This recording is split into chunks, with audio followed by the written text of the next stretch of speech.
How's it going, ladies and gentlemen? Welcome to Catching Cars. My name is Isaiah, and this right here is the key to our test vehicle today. Thanks to Drive, we have this 2021 Opel Insignia with the 2-liter turbo diesel engine.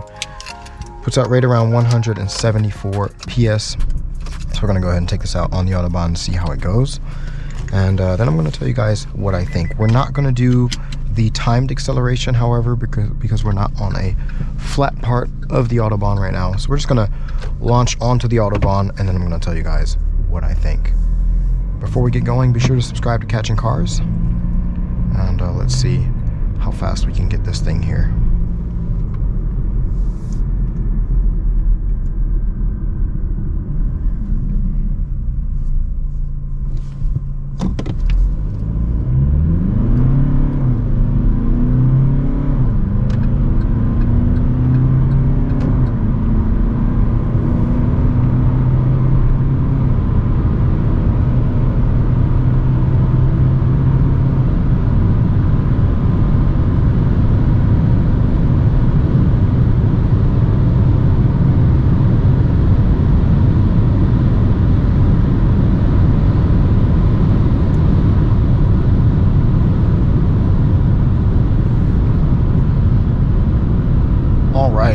So torque braking this engine really helps. I forgot to torque brake it there, but we weren't timing the acceleration anyway. It is fast enough to not feel slow, however, it's not really that fast. But overall, I was pleasantly surprised by the Insignia.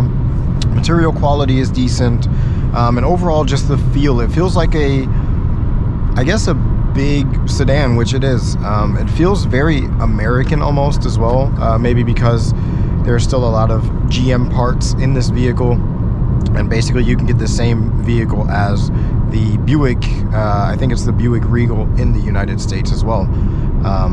So overall it feels very comfortable, very floaty, and it's a really nice daily driver. And also the fuel economy was great because this is the diesel version. I was getting very good fuel economy overall, and you can go almost 1,000 kilometers on one tank of gas or one tank of diesel in this vehicle. So that's very nice. You have plenty of room there in the rear for rear seat passengers as well. And as I said, it just doesn't feel slow.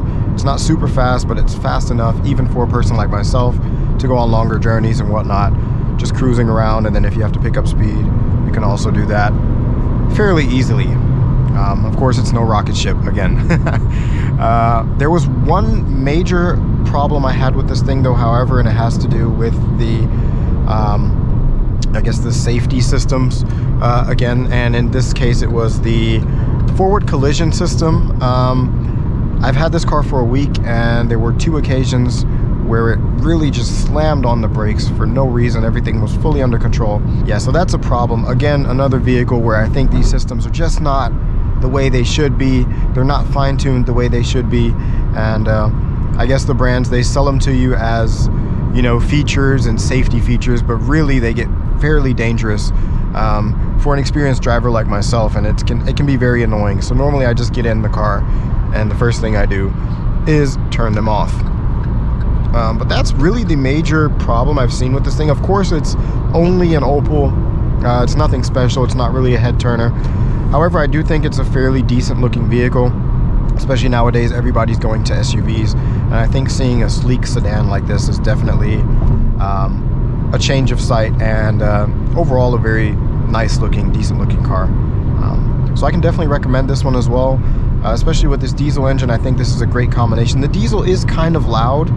It's definitely not as smooth as some of the gasoline powered engines that I've driven recently, or also some of the diesel engines from other brands, but it gets the job done. So that'll be it for today.